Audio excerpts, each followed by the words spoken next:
Hey everybody, looking at my purple spotted gudgeon tank at the moment. Came in here to turn the lights off for the night. And I can still see a few of the shrimp pellets down on the bottom.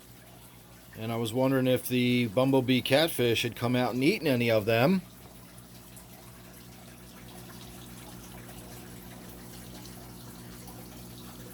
And of course, now that I'm shooting this video, it's gone. Well, when I did come in here originally, its little face was sticking out. That's all you could see, but apparently me talking must have startled it. It was there. I'm not honestly sure if it was there when we started the video or not. I was focused on looking at that gudgeon for a moment. It's not too often that we get a really good look at the gudgeon swimming out in the light. I've got the bright LED from my waterfall tank turned off already, so we're not seeing any secondary light or light coming from outside the tank. This is all just what is provided by the tank itself, and it definitely makes that gudgeon look a lot different. So I guess we can just have a little update on the gudgeon tank. Maybe the bumblebee catfish will come out and make a little appearance. Not a lot going on other than the snail population seems to be staying in check. I still see them all around the tank, but they don't seem to be exploding and going crazy, so I'm not going to be too concerned about it. The plants in here are doing really well. They're growing in nice and lush. I'm probably going to have to get in there and separate the water sprite again pretty soon. Remember, I do sell the water sprite and any other plants I might have available, although that's usually just water sprite and java fern. In fact, the java fern's growing in so thick in this tank again that I might be getting in there and dividing that up a little bit and removing a few of the rhizomes. Well, I can see my little rubber lip catfish down there, my little rubber lip pleco, swimming around, readjusting itself. But that's not the catfish I want to see. You can kind of make out that catfish sitting right there. But that cave right there is where that South American Bumblebee Catfish is. I've had it for years. It started out in a different tank, and then I eventually moved it over here just because I really should have gotten rid of it when I had it in a net. I should have put it in a container with an air stone and kept it until I could get it down to the fish store and traded it in for some store credit, because it really is on my list of fish I won't ever buy again. They're cool looking, they're really pretty when you do get to see them, and I've had plenty of viewers tell me that they see theirs on a regular basis. I've just never seen mine. I don't know why, I don't know what it is.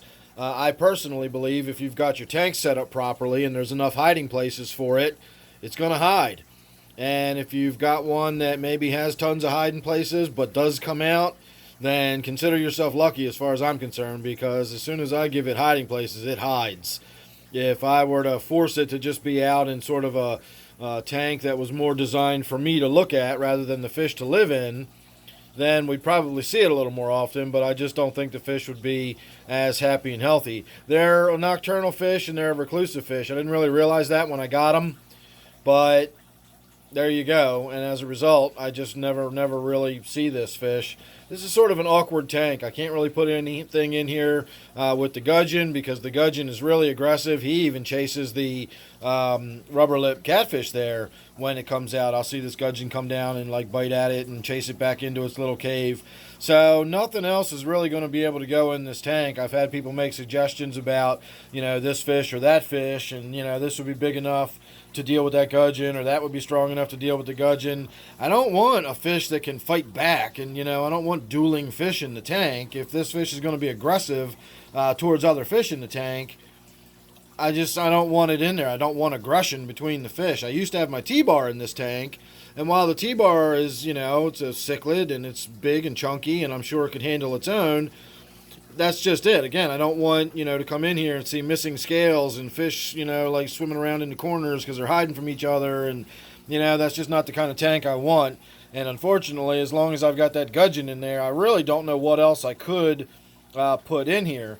I've had people recommend some of my plecos that are getting too big for some of my other tanks, But that doesn't really work either. If I've got a pleco that's getting too big for my 55-gallon tank, I'm not going to downsize it into a 40.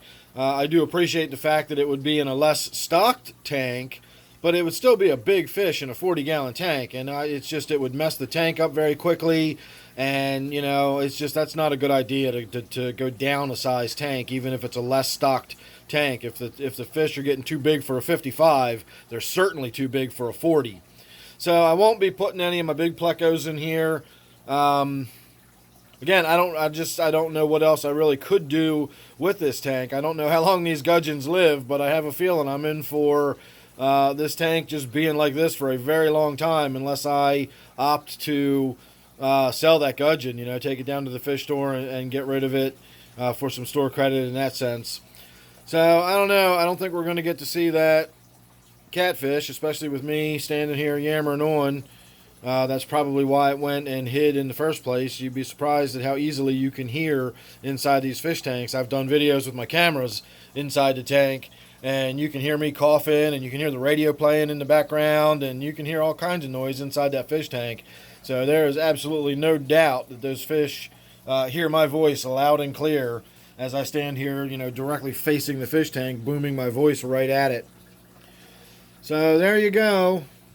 Oh, my little rubber lip started to come out, but as I started moving over towards it, it darted back inside. I guess it's used to not really going anywhere except right in front of its little front door there. Because again, this gudgeon, you know, if this gudgeon sees it, we'll come over and chase it back inside. Rubber lips are definitely one of my favorite fish. I've got rubber lips in so many of my tanks. I recommend them to everybody. Great little algae eaters. They keep your tanks nice and clean. They're not aggressive. They're not really territorial. You just won't have problems with them if you've got a little rubber lip. And they don't get big. You can keep one in a 10-gallon tank. At least I would, you know, I wouldn't have any problem with that. Some other people might say eventually you might need something bigger than that. But I think a 10-gallon tank is fine for a rubber lip pleco. So there you go, everybody. An impromptu little look at my purple spotted gudgeon tank. That was supposed to be a look at my catfish, but alas, it is a reclusive fish. But make sure you're subscribed. I promise I will get some video. Maybe next time I'll just start shooting some video and not say anything until, you know, the catfish does something, and then I've got to, you know, it won't matter when I start talking, and I can always edit the video back together later and put an intro in front of it or something like that, and maybe that way we'll get to actually see the catfish rather than just have me explain it to you. So, as I said, make sure you're subscribed. You won't miss any of that or anything else. And then don't forget, this is my purple spotted gudgeon tank. So, thanks again for watching. Hope you enjoyed. And I will see you real soon on the next one.